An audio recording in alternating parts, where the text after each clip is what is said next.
Të jesh midis mjekësisë dhe letërsisë duket si një gjendje me kahe të kundërta, por për Selma Dino nuk është kështu.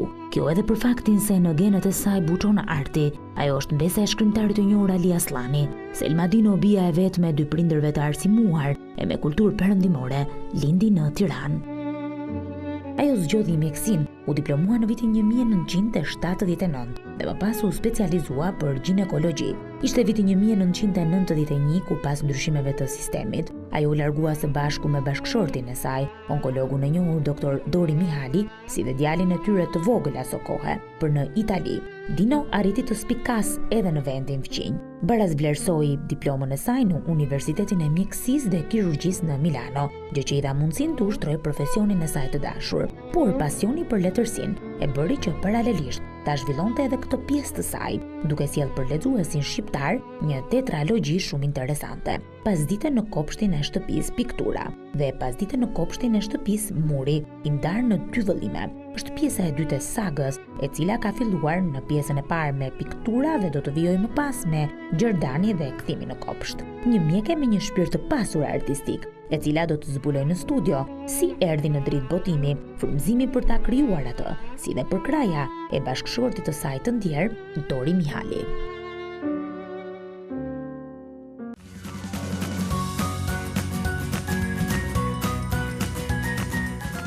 Do qëm një insert prezantues, një klip për të treguar diçka më tepër rreth personazhit dhe librit që do të diskutojmë sot. Pra kemi pak a shumë një kopësht letrar me doktoresh Selma Dino. Mirë se erdhë doktoresh, kënaqësi që ju kam në Reze Dielli. Kënaqësi për mua që më keni ftuar. Për të folur pak për tetralogjinë tuaj, sepse libri Pasdite në kopshtin e shtëpisë, për të cilën doktoresh Selma Dino ka ardhur në Shqipëri për ta promovuar dhe për ta treguar për lexuesin shqiptar, nuk është vetëm një roman, por është një sagë e gjerë letrare, një tetralogji, e vendosur në fakt në Anglinë e luftës së dytë botërore, në fillimet e luftës së dytë botërore, gjithçka ndodh në një fshat aty afër Londrës apo jo? Atëherë, në fakt ngjarja fillon në 3 shtator të 39-ës, kur Anglia hyn në luftë. Dhe Ana, që është kjo vajza protagonistja, që është vetëm 19 vjeç në atë moment, fillon e bëhet e ndërgjegjshme për periudhën. Në fillim nuk e pranon, sepse Ana ka ëndrat e veta dhe nuk lufta i duket diçka e largët dhe bile i duket edhe në disa pjesë i duket edhe një lloj egzagjerimi që bëjnë fshatarët. Se në qytet në Londër nuk ndihet ai shumë, sepse ajo do që të shkojnë në Londër.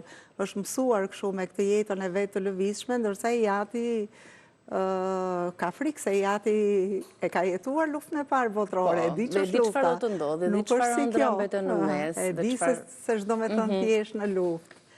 Por unë jam munduar të bëj edhe këto përshkrimet edhe në ambientin ku ndodhen, edhe në ambientet e brendshme.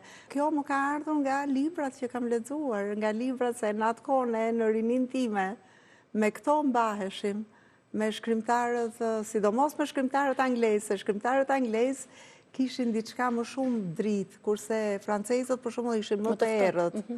Më të lexojë Anglezët do të ishin më të ftohtë përgjithsisht, por se duket po kishin ambientet, këto përshkrimet e ambienteve ishin më detajist. Ti thoje që aty dua të jetoj.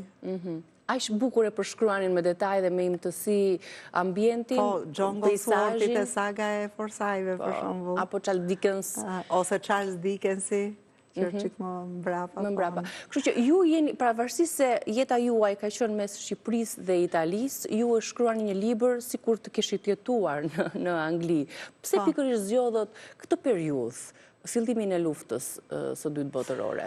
Sepse doja të përshkruaja karakterin e një intelektuali shqiptar të asaj kohe, që me tërmend ishin njerëz të kulturuar, njerëz që nuk ta peshonin kulturën e tyre,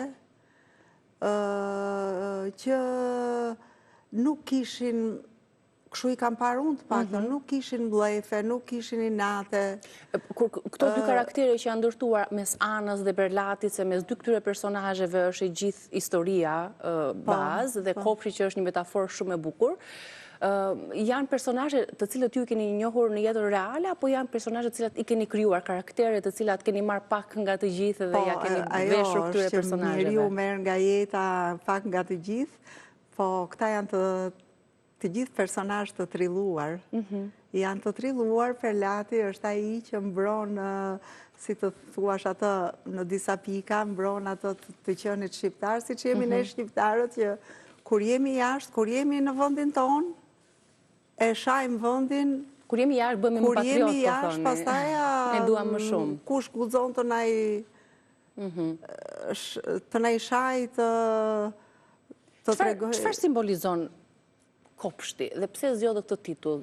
Pse është pasdite dhe pse në një kopësht të një fshati? Atëherë, Ana ka një kujtim të rinisë së saj, ku në kopshtin e shtëpisë bëheshin këto pasditet e çajit, tek tavolina, edhe Ana është rritur me Elizabetën, me Jeremin, me ato Wilfridin, ata kanë qenë, ajo me Elizabetën kanë qenë çik më të vogla, këta djemt kanë qenë pak më të mëdhenj. Kopshti ishte që këta fëmijë luanin në atë kopësht, edhe shpesh herë Ana ka një dashuri kaq të madhe për barin e kopshtit vetë, sa që shpesh kur ishte e vogël, hiqte këpucët sepse donte të ndjente kontaktin. Një doktoresh si ju, pra ju keni punuar për vite me radhë në Shqipëri si ginekologe, apo jo? Më pas u zhvendosët me doktor Dori Mihali, në onkolog dhe farmakolog, i specializuar në onkologji dhe kimioterapi, u zhvendosët në Milano bashkë me djalin tuaj të vogël. Atëherë Dori këtu nuk ishte specializim. Ishte Dori ai që unë kam lëvizur prej Dori, se unë ndryshe nuk do kisha lëvizur nga Shqipëria. Po Dori t'i erdhi, si thonë asaj, shpirtin majt hundës, sepse e quan nga një fshat i humbur, në një fshat tjetër më të humbur. Gjoja pastaj kishte ca njohje familja e tia, sepse edhe gjyshi kishte qenë mjek, edhe kush nuk e njihte. Në Vlorë dhe psikiatria mban emrin e tij, apo jo? Tamam. Kështu që gjithë edhe ata që ishin qeveri, duke filluar që nga figurat të mëdha, nuk kishte pasur o ai vetë, apo vlezër a motra, kishin kaluar në dorë të gjyshit Dorit.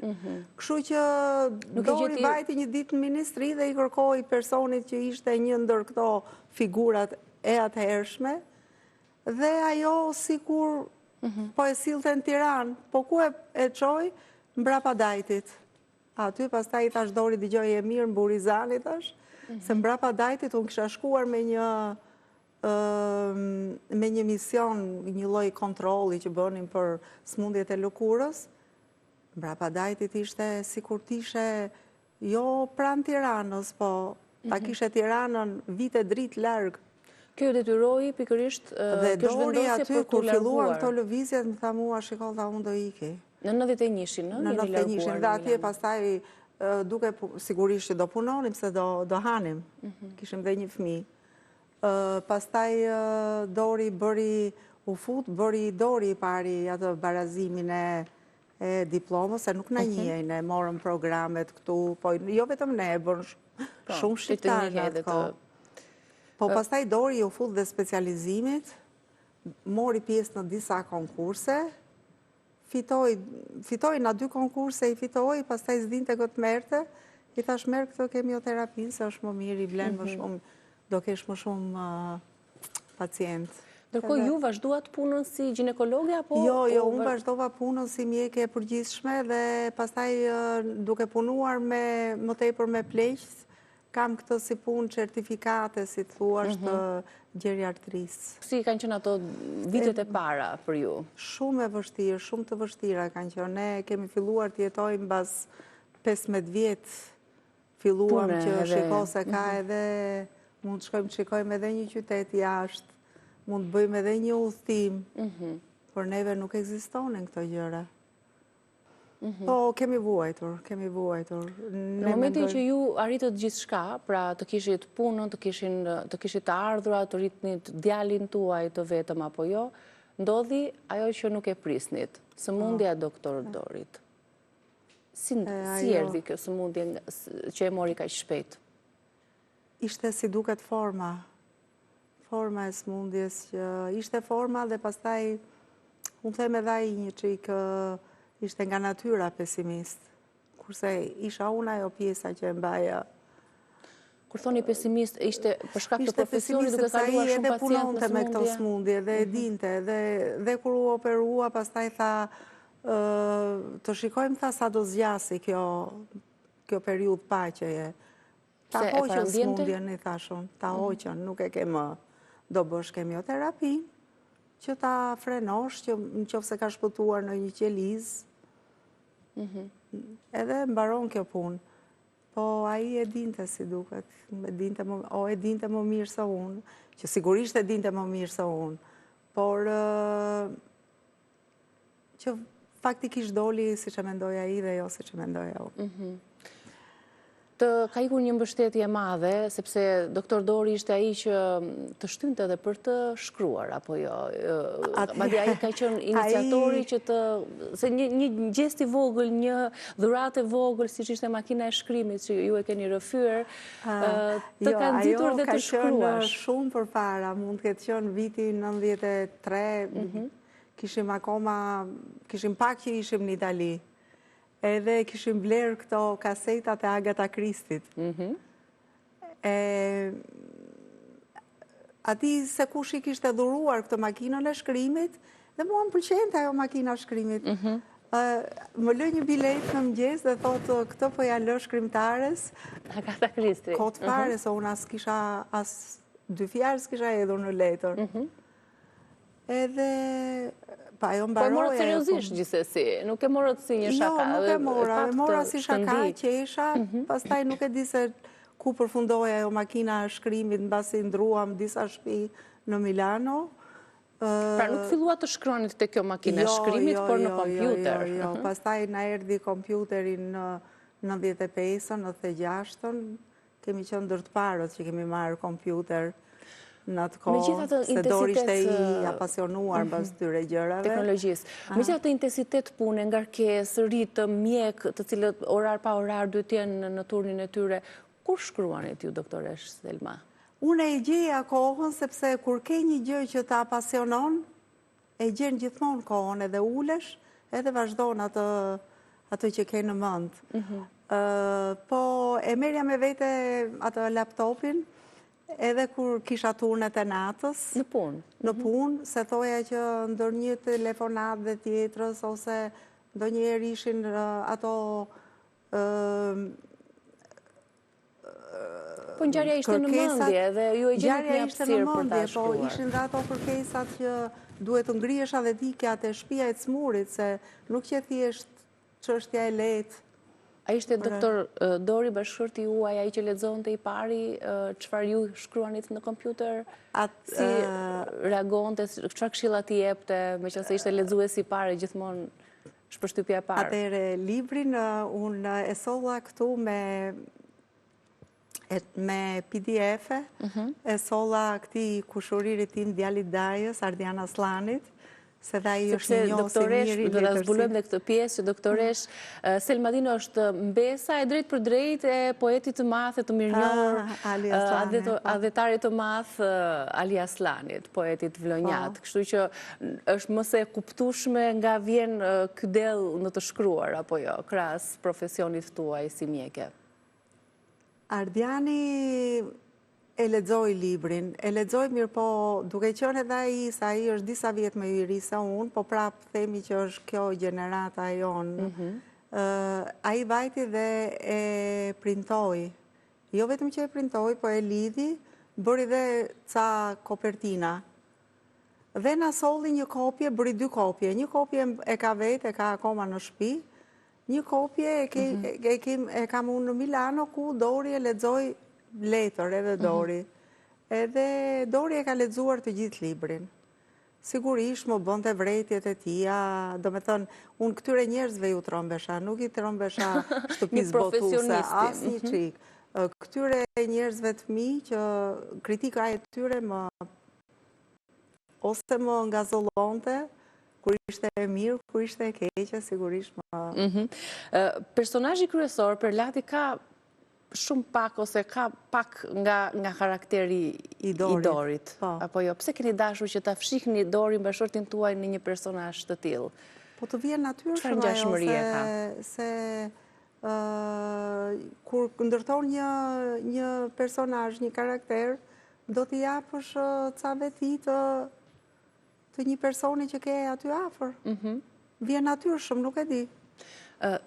Bashkëshortit, pra doktor Dori, më lejoni t'u drejtohem doktor Dori, se është një doktor shumë i njohur dhe ka dhënë shumë jo vetëm për komunitetin shqiptar, për këtë sëmundje të rënda kancerogjene.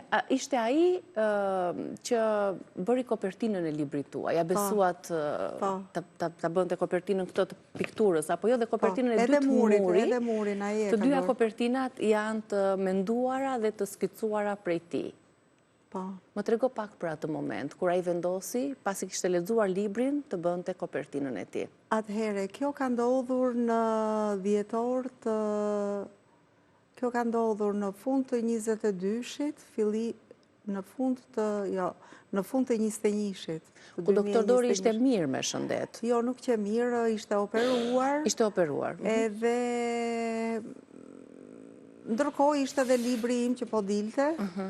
Ato kopertinat që më kishin propozuar që nuk më pëlqyen, edhe një ditë vi nga puna dhe gjej Dorin që kishte skicuar ato anën që bën pikturën, bëri na 2-3 variante që mua më pëlqyen, edhe pastaj thash Dori, thash, po ai e kishte bërë si me, jo me tërmend, e kishte bërë si me Si mendon ai një kopertinë libri? Diçka që me mendjen e tia nuk do ishte ajo.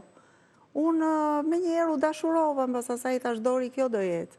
Do bëhet me ngjyra, sigurisht, edhe pastaj dolëm, blem ngjyrat bashkë. Kopertina e dytë, apo jo, edhe murit e sagës. Kopertinën e dytë, ai e bëri me një nxitim të madh, sepse sikur ta dinte që nuk do ishte gjatë me i fjalë. Ka dhe ngjyrat bardezi të kombinuara me ngjyrat e tjera, ana dhe perlati. Bardezi që është bota jonë këteja që ishte atëhere, se tani... Që tregon këtë botën bardezi dhe ngjyrat e tjera që pristeshin të ndodhnin në vazhdim. Këta janë 2 personazh që dalin tek libri i dytë, por që ky është një si të thuash, një lajmërim, para lajmërim i asaj që do ndodhi tek i treti. Më pas, se libri po ta tret? shikosh, këta kanë hedhur, Dori e ka bërë, ka lënë dhe atë dadon, që këta e kanë hedhur shortin, këta do ka përcejnë murin. Po.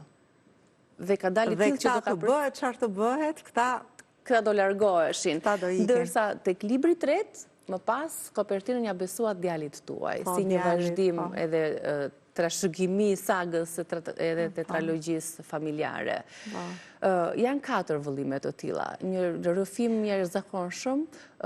Si është, doktoresh Selma, si ndryshoi në fakt shkrimi juaj pas largimit të bashkëshortit nga jeta? A shkruan ndryshe një grua që ka dashur dhe ka humbur më pas njeriun e zemrës?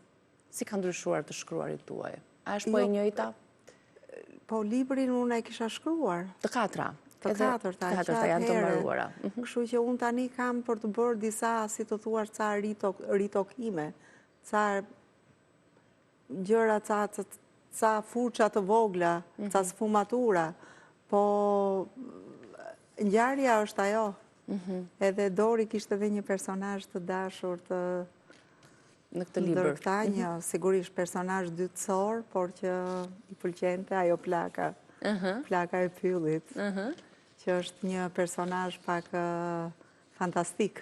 Më tha mua, mirë, ke guxuar këtu, tha, po, thashun, ky është realizmi magjik, i thashun. Si mbushej mendja. Pastaj filloi të lexonte, filloi nga ai Gabriel Garcia Marquez, sa i ka hedhur i pari këto. Po mirë, më tha mua, hajtë ke të drejtë. Të dy mjek, sigurisht që e njihni sëmundjen, e dinit që si do të ecte ajo paka shumë të paktën doktor Dori, por si mjek dhe si bashkëshort, si e përjetuat ju largimin dhe sëmundjen? Nuk, unë, kjo pjesë është plagë e jetës time. Nuk jam, unë 3 ditët e fundit e kam kuptuar. Nuk e besoni? Jo, nuk pajtohesha kur me atë. Do me thënë, unë isha në qiell. Ishte ju optimiste që nuk e besoni? Edhe njerëzit e mi vinin të më flisnin, që të më zbrisnin në tokë dhe të më thonin shiko se situata është kështu, duhet të përgatitesh. Kur më shikonin mua që isha kthyer nga ana tjetër, nuk guxonin të ma thonin. A kishte një peng, doktor Dori, që ja u la edhe jetoni me atë kujtim, me atë porosi, apo amanet, apo në lidhjen me shkrimin tuaj, me mënyrën se si ju të shihni humbjen e tij? Jo, nuk më duk siguri ku pa pishmane. Iku i që Dori ka ikur me shumë dinjitet. Dori kërkoi gjithë njerëzit, u nda me ta, bile dikush i thaj që ka qenë një fat i madh që të kemi ndeshur në jetën. Unë personalisht i tha ky person në jetën time, dhe Dori tha edhe për mua, tha, ka qenë po e njëjta gjë. Edhe unë e quaj veten me fat. Do me thënë Dori u nda me njerëzit, sikur si do ndajemi ne pas pak që do themi miru pafshim. Për të riparë, për të ritakuar. Ndërkohë, është vendosur dhe një plak në nder të tij, apo jo, tek spitali ku ai ka punuar, kemi një foto me djalin tuaj, ku keni vendosur dhe keni parë plakën. Është ajo dita kur u vendosu, bëm një ceremoni, erdhën dhe ca njerëz nga familja. Po. Ju keni folur dhe keni treguar se pavarësisht largimit të tij, shpirti i doktor Dorit është ende në shtëpinë tuaj, ju jetoni me të. Si e përjeton, do doja të dija një mjeke këtë besim, se mes shkencës dhe asaj ndjesisë shpirtërore, si e ndjeni ju praninë e tij në përditshmërinë tuaj? Në çdo libër kam vënë një thënie në fillim, bile nuk e di se tek ajo italishtja më ka shpëtuar dhe nuk e kanë votuar, tek kjo shqip është natyra, tek piktura, kam vënë një thënien time, që është natyra, arti, dashuria, janë 3 gjërat më të rëndësishme në botë. Kush nuk i ka njohur, nuk ka jetuar. Ose kush i ka njohur, se nuk e di se e kam ndërtuar, nuk kam më frikë vdekjen. Se këto 3 gjëra janë 3 element, po. Për mua të rëndësishme. Tek i dyti kam vënë me që është ajo lufta, ajo regjimi i errët në Shqipëri, kam vënë një fjalë të atij Truçidite, që është, do me thënë, se njeriu me këtë kam unë, që po të kishim qenë një popull më i guximshëm, ne jemi një popull i guximshëm, por po të kishim pasur një lloj besimi njëri me tjetrin dhe të ishim mbledhur shumë veta dhe të ishim rebeluar në atë kohë, mbase do kishim fituar diçka dhe nuk do kishim pasur këtë rëndesë 45 vjeçare, ku janë deprimuar, ku janë ndrydhur talente, se ne jemi një popull me fantazi, kemi diell. Na ka bërë natyra me fantazi. Ne jemi me shpirt, ne zjejmë brënda, nuk jemi njerëz të mefsht. Mendo çka na rritur tani shqiptarët, do të mirë, do të keq, po Shqipëria është një vend ku jetohet. Tirana, unë do jetoja shumë mirë në Tiranë. Kishit menduar që ndërsa tek i treti, nëse do të ishit në Tiranë, do të shkruanit? Po besoj që po. Tani, sepse të shkruaje në atë kohë, ishe gjithmonë në buzë të greminës, se s'dije se si ta merrnin. Nuk e di, ju e dini që Ismail Kadareja ka qenë duke që ishte gjitha ajo penë e madhe dhe kanë dashur ta...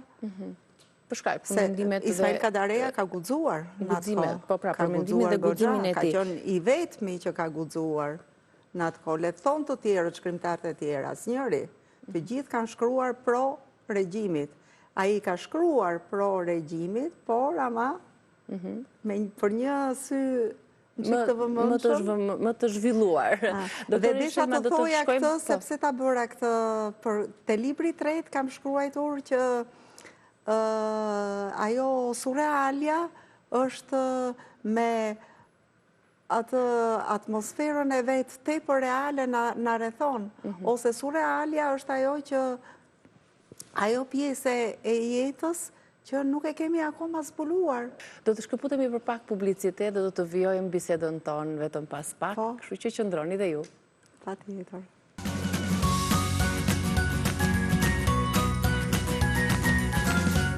Vjem të flasim me doktore Selmën për pasionin e saj për të shkruarit. Pas tetralogjisë, do doja të dija, do të vazhdoj doktore Selma me romane të tjerë, apo je në proces të shkrimit të diçka e tjetër? Jo, nuk jam në proces, e kam menduar të shkruaj diçka, sigurisht një gjë më pak impenjative, po do doja të prekja këtë temën e kësaj burokracisë së madhe të sëmurë që po mbyt njerëzit, që po mbyt punën, po mbyt punën e mirëfillt. Për shembull, unë kur them këtë flas për punën e mjekut. Puna e mjekut është me të smurin, nuk është me dosjen e të smurit. Kurse neve jemi të mbytur që duhet shkruash këtë, se kur vjen kontrolli, shikon këtë. Kontrolli jo, unë nuk mund të punoj për kontrollin. Pra është kjo burokracia që ekziston në çdo fush, kam përshtypjen, jo vetëm në mjekësi, për të dhënë të gjitha... Tash në Itali, për shembull, edhe kur përplasemi me zyrat e ndryshme për gjëra të ndryshme, sigurisht që kjo është burokracia në Itali, bile është e famshme, se flasin gjithë. E qartë. Tani që mbarua tetralogjinë, si është dita juaj? Tregoni pak. Jo, dita ime është që unë tani po përkthej edhe... Vazhdoni të përktheni edhe... Po përkthej Gjerdanin, që është libri i tretë, që besoj në mars, në prill ta nxjerr, që brenda këtij viti, 26-s, të nxjerr edhe kthimin në Kopësht. Pra në fund jemi me kthimin në Kopësht, është një kthim edhe kjo metaforë, një kthim simbolik. Është një kthim simbolik edhe këtu, sepse nuk është tamam... është në një farë mënyre ana kthehet. A besoni se njeriu pas gjithë dhimbjeve kthehet gjithmonë tek një vend i brendshëm ku ka qenë i lumtur? Çfarë doni të thoni me kthimin në Kopësht? Tetralogjia mbyllet me kthimin. Fillon me kthimin dhe përfundon me kthimin. Fillon me Kopështin dhe përfundon me kthimin në Kopësht. Po tash aty është një gjë që mbase nuk dua që ti trondis. Do me thënë, se lexuesi mbase pret më mirë, po nuk është që kthehet ana. Aty është një vajzë e re, që është mbesa e anës. Ai që më kanë zhvilluar ngjarjet për të? Po, mbesa e anës që kanë mbaruar mjeksi, dhe që e gjenë këto vitet 90, sa po kanë mbaruar, ka të fejuarin e vetë, që si gjithë shqiptarët zgjodhën të shkojnë në Itali. Por ajo i punon mendja që të shkojë tek vendi i gjyshes. Dhe ky i shoqi i thot, po ku do shkosh, thot, në një fshat, thot. Aty nuk kam petur. Fshat, thot. Mirë pa ajo nuk e dëgjon dhe shkon bën programon një rrugë. Sepse ajo ka shkruar diçka, ka shkruar ca pralla që i ka treguar gjyshja, ajo i ka hedhur në libër dhe i ka botuar në Shqipëri, edhe ka marrë një lloj kompensi, si thuash, edhe ato para ja ka dedikuar këtij udhëtimi në Angli. Në Angli. E çuditshme, po unë po e them, e çuditshme është po fakti që kemi disa foto, regjian më ndihmoni me fotot në atë fshatin anglez, në natyrë, sepse ka qenë rastësishme, tepër e rastësishme, vizita që ju keni bërë në këtë fshat. Dhe ku keni shkuar me doktor Dorin në fshatin anglez, çdo gjë u kthye mbrapsh. Pra ju kishit shkruar librin, kishit përshkruar fshatin. Jo, nuk që e rastësishme. Unë mbajta tamam aty ku, sepse unë mora hartën që e vendosa e ambientova këtu. Por nuk isha shkuar fizikisht. Kur ne shkuam, libri kishte filluar, edhe morëm një lloj hoteli këtu afër këtij fshatit. Edhe aty morëm vesh, do me thënë që... Detaje që ju pat, ose ambienti, natyra... Po, detaje dhe disa gjëra aty ishin, unë e dija që ishte lumi, disa gjëra mu përshtatën me ato që kisha shkruar, po dhe sikur mos ishin përshtatur. Njeriu shkon me fantazi, nuk është që... Me atë që ju thatë, nga leximi, nga letërsia angleze, në librin e dytë kam përshkruar Bulevardin, që nuk është tamam, por është si që kisha unë në kujtimet e mia të fëmijërisë, me ato gjethet e rëna. Në libër nuk është se i përshtatesh realitetit. Shkrimtari e ka këtë liri, do me thënë, që del nga... Këtu është e bukur, a që a i mund të shkruaj si pas përfytyrimit dhe lirisë të ti. Çfarë do të dëshironi t'ju të merë të lexuesi me vete, pasi të kishte lexuar tetralogjin, që duhet thënë është një botim shumë i mirë dhe shumë dinamik në të shkruar, në ritëm, në personazh, në gjuhë, duket sikur kur e lexon, duket sikur është ajo shqipja ose komunikimi popullor i viteve...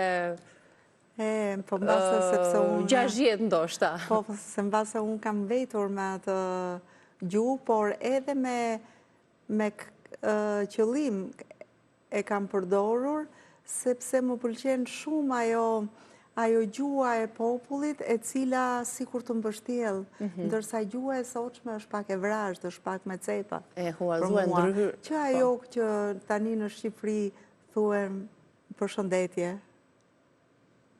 Unë the më mirë dita.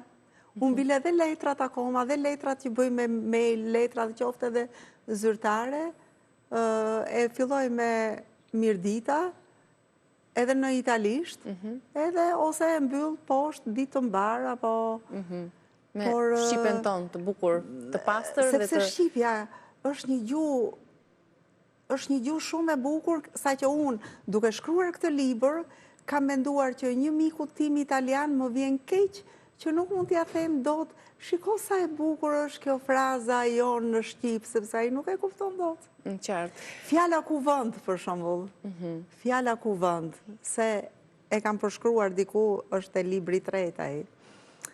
Kuvendi që bëhesh kuvendi, si kuvend, është diçka, do me thënë, që të kujton dhe e kam lidhur këtë në përfytyrimet e fëmijëve, është diçka që fleqt rreth vatrës, duke pjekur gështenja, japin ato këshillat ku vendojnë me fëmijë. Sa bukur do ishte, sikur kjo fjalë të kishte vërtet këtë kuptim në ditët e sotme, po me atë që është për ajo fjalë e bukur, them unë, dhe e kam shkruar dhe italisht, kuvend, që është aq shqiptare, një fjalë shumë elegante, që ka brënda qetësi, që ka brënda këshill. Këtë qetësi brënda dhe ky kuvendi që ne njohim sot, doktores Selma, do ishte shumë e bukur, po është komplet tjetër ndryshe.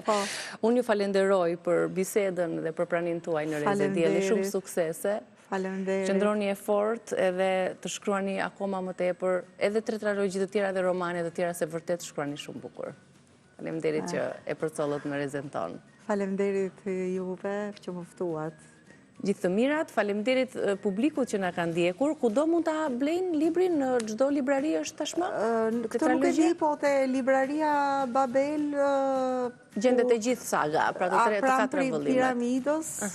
Aty mund ta kontaktoj lexuesi për të njohur një botë tjetër. Faleminderit me shtëpinë botuese Dudaj, duhet thënë, apo jo se është një kujdes i veçantë i zonjës Arlinda Dudaj. Faleminderit edhe një herë. Libraria është libraria Dudaj. Absolutisht. Kalofshi një ditë të bukur, faleminderit që na ndoqët në këtë bisedë me doktoresh Selma Dino.